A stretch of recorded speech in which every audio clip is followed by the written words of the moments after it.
barakatuh. Nous avons parlé la dernière fois sur le sujet qui sont les Ahlul Bayt alayhi afdal salatu wassalam. Donc nous avons pu prouver effectivement que les Ahlul Bayt sont des gens qui ont été désignés par le prophète, paix et salut sur lui, ainsi que sa sainte famille.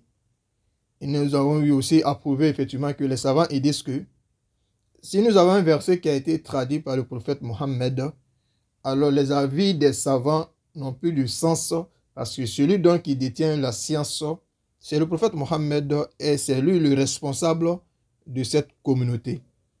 Donc nous avons prouvé cela aussi avec des documents qui prouvent réellement que le prophète, lorsque cette sourate Al-Ahzab est descendue, le prophète nous a montré qui sont les membres de sa famille. Très bien.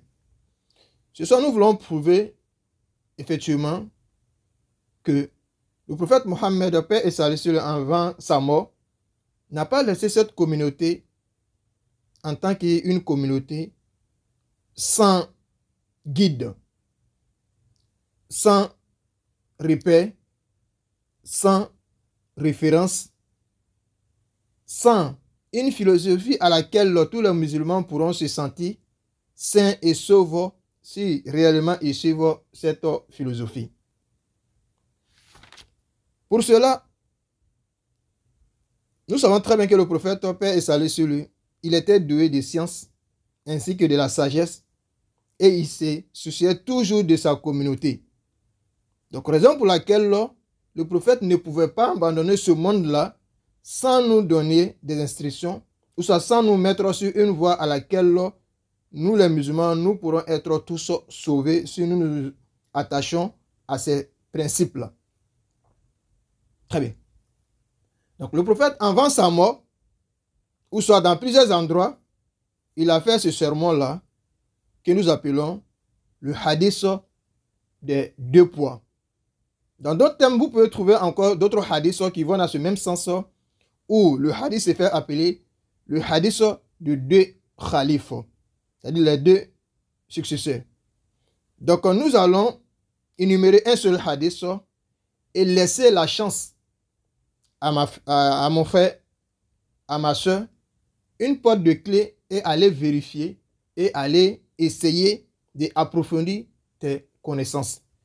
Donc là, je ne serai pas capable actuellement de vous donner tous les documents. Parce que ça va me prendre du temps. Et mon objectif, c'est pour te permettre d'avoir une idée sur ce hadith et aller faire tes recherches. Donc pour cela, moi, je te donne un seul document. Il y en a des dizaines de documents. Mais je te donne un document et à toi d'aller vérifier et poursuivre tes recherches. Très bien. Nous allons faire appel à ce document qui fait partie de l'un des 6 livres authentiques chez nos confrères sunnites. Très bien. Ce hadith, ce livre-là qui est Sunan at-Tirmizi, qui fait partie de l'un des 6 livres. Et encore, bien avant ça, il y a une lojna qui s'était occupée au fait de cette édition. Donc l'édition-ci a été faite par des savants, ou soit l'édition-ci a été suivie par des savants qui ont de la science, qui sont des responsables, qui ont une grande valeur aux yeux des musulmans. Donc ils se sont mis sur une table pour traiter ces hadiths-là, ou soit ce bouquin. Très bien. Lorsque on ouvre ce livre-là, on vient dans le chapitre, ici, Al-Manaqib, les mérites. Très bien. On vient dans le chapitre ici, Babu Manaqib Ahli Baytin Nabi sallallahu alayhi wa sallam. Le chapitre, les mérites de la famille de notre prophète, au Père et salut sur lui, ainsi que sa sainte famille. Donc le hadith, vous allez trouver le hadith sur ce numéro, quelles que soient les éditions.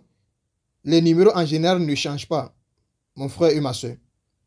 Donc le numéro 3786. Très bien. Donc la chaîne de transmission, elle est authentique. Donc moi je te prends ici. En Jabir bin Abdillahi, il dit, قال, il dit, رأيت رسول الله صلى الله عليه وآله وسلم. J'ai vu le prophète, paix et salut sur lui, ainsi que sa sainte famille. في حجته يوم عرفة. Lorsque le prophète il a fait son hajj, son pèlerinage, je l'ai vu le jour de Arafat. وهو راكب على ناقته القصوى. Il était sur son chameau qui a du nom Qaswa. يخطب. Il était en train de faire des sermons, des prêches, des rappels. فسمعته يقول. J'ai entendu le prophète dire. Qu'est-ce que le prophète nous a dit, les frères musulmans? Ya ayyuhan nas.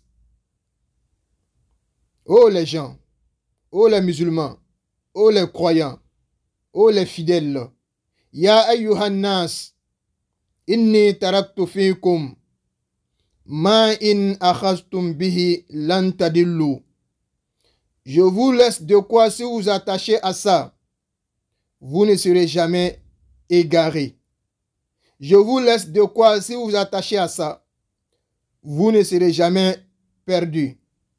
Je vous laisse de quoi, si vous attachez à ça, vous allez être des vainqueurs. Donc ça peut prendre tous ces sens-là. Donc je vous laisse de quoi, si vous attachez, vous ne serez jamais égarés. Kitab Allah, le livre saint d'Allah, qui est le Coran, qui compte 114 sourates. Wa itrati ahla bayti, et ma sainte famille. Je vous laisse le Coran et ma sainte famille. Donc voilà le testament de notre prophète. Voilà le remède qui va nous permettre d'éviter d'être égarés. Donc si nous comprenons ce message, nous respectons ce message, nous suivons ce message, nous attachons à ce message, c'est sûr et 100% que nous n'allons pas être des victimes. Nous n'allons pas être égarés. Donc, chers frères et sœurs, voilà le message que le prophète a donné à sa communauté pour préserver cette communauté d'être égarée. Donc, si nous suivons à la lettre ce message, ce testament, et nous allons être sauvés. Donc, nous demandons à